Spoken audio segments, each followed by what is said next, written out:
Olá, sou o professor Almir de Carvalho, sou acupunturista, sou professor de yoga, palestrante e sou coach na área da saúde. E com esse vídeo eu quero falar para você sobre o medo, a importância dessa emoção tão fundamental e tão vital na nossa vida. Mas antes disso, se você ainda não se inscreveu no canal, inscreva-se, dê um like no vídeo, compartilhe o vídeo, comente também. Tudo isso vai ajudar com que o YouTube leve esse vídeo para mais pessoas e também ajuda no crescimento do canal. Muito obrigado. Então o medo é uma emoção primária, uma emoção de base. Todos os seres vivos sentem medo. Muitas outras emoções podem ocorrer em consequência do medo, inclusive. O medo está muito ligado à preservação. Veja, se não houvesse o medo, provavelmente todos os seres vivos já seriam extintos, inclusive o ser humano.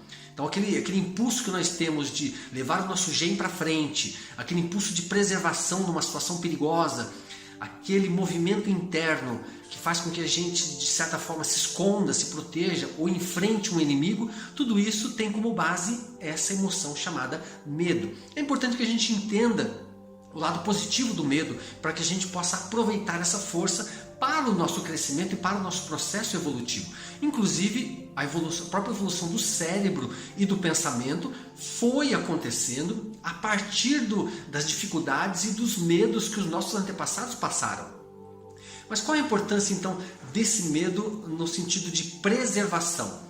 E aí nós podemos abrir um parênteses aqui e dizer que muitas pessoas não sentem medo ou talvez reprimam esse medo dentro de si e, portanto, elas não se protegem, né? Comendo errado, bebendo excessivamente, muitas vezes se agredindo emocionalmente e agredindo outras pessoas também. Então, pessoas que reprimem o medo não conseguem perceber esse sistema de alerta lá dentro que faz com que a gente pense melhor, que a gente reflita melhor, que a gente se proteja e proteja a nossa integridade. Tanto o medo quanto todas as outras emoções ficam gravadas nas memórias do nosso corpo. Podemos dizer que o nosso corpo é um amontoado de memórias e, portanto, carrega todas as emoções que nós tivemos como experiência a nossa vida inteira até aqui. Só que nós aprendemos na nossa sociedade a reprimir as nossas emoções. Nós não aprendemos a ter inteligência emocional, trabalhar com essas emoções de uma forma positiva. E o medo é a principal emoção na qual a gente não aprendeu. Então quando a gente sente medo, a gente sente um desconforto muito grande. Isso por quê? Porque o nosso cérebro manda uma informação para a glândula suprarrenal que dispara ali a adrenalina e o cortisol, que são hormônios que criam aquele desequilíbrio interno. E isso faz com que os vasos sanguíneos se contraiam, o coração aumente a nossa pressão, a aceleração dos batimentos, a respiração também acelera, os músculos ficam tensos. Essa região do cérebro, que é o cérebro primitivo, aumenta a energia ali. A região do cérebro, onde é o cérebro pensante, diminui a energia, as pupilas se dilatam, então nós ficamos preparados para brigar ou para fugir. Isso é o estado constante do medo e é o estado do estresse. Só que o estresse é já considerado um medo constante, mesmo que você não esteja diante de um perigo. Acontece que o ideal seria, quando passasse aquela situação perigosa, que desencadeou todas essas reações, o nosso cérebro conduzisse ali um relaxamento interno dos músculos e a nossa energia voltasse para o lugar. Então, um ponto importante a perceber é que quando a gente está sob a ação do medo, o nosso sistema imune cai a energia. E por que isso? Porque a energia que estaria no sistema imune, naquele momento, vai para essas estruturas que eu já falei. E assim como a digestão também. Então, ficar constantemente com medo, mesmo numa situação em que não tem um perigo aparente, faz com que essas reações internas permaneçam. E isso é a abertura do caminho para todas as doenças que a gente conhece. E agora, nesse momento da pandemia, o medo aumenta demais. E quanto mais medo nós temos, menos imunidade nós teremos e mais possibilidade de pegar o vírus ou pegar qualquer outro tipo de problema.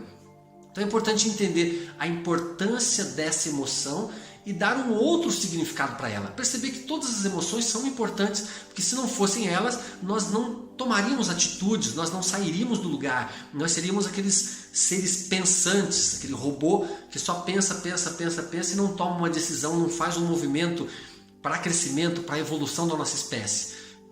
E um ponto importante também é que não dá para a gente controlar as nossas emoções. Não dá para a gente controlar nossos pensamentos. E tampouco não dá para controlar a nossa questão espiritual. É preciso então entrar por uma outra via, uma via mais consciente, somática, onde todas essas questões invisíveis que estão ali na nossa psique acaba somatizando no corpo. Então o yoga me ensinou muito essa questão psicossomática e como fazer.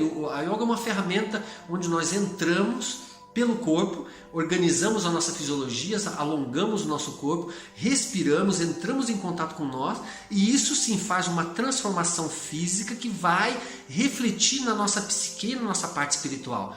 É um processo, a vida em si é um processo constante de autoconhecimento, mas necessariamente a gente precisa entrar por uma via somática, que é o corpo.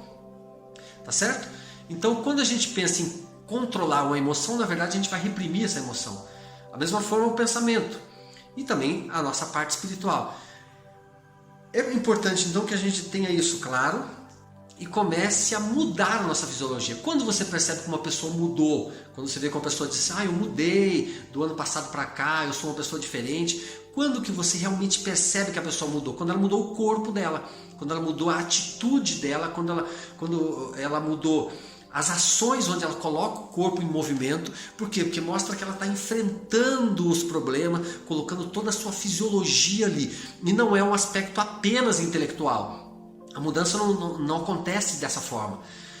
Então é importante você fazer práticas onde você muda o seu corpo. Se alimente corretamente, dê ali bebidas agradáveis que relaxam o seu corpo, faça uma atividade física, alongue bastante, faça meditação, que essa transformação fisiológica, hormonal, metabólica e física vai refletir num estado gradual de autocontrole dessas partes nossas mais difíceis e mais sutis. Tá bem? Então, se tiver a oportunidade, faça o yoga, faça a acupuntura, faça essas práticas que mexam com a sua fisiologia, que você vai ter a sensação de uma mudança real dentro de você. Tá bem? Muito obrigado pela atenção, até o próximo vídeo.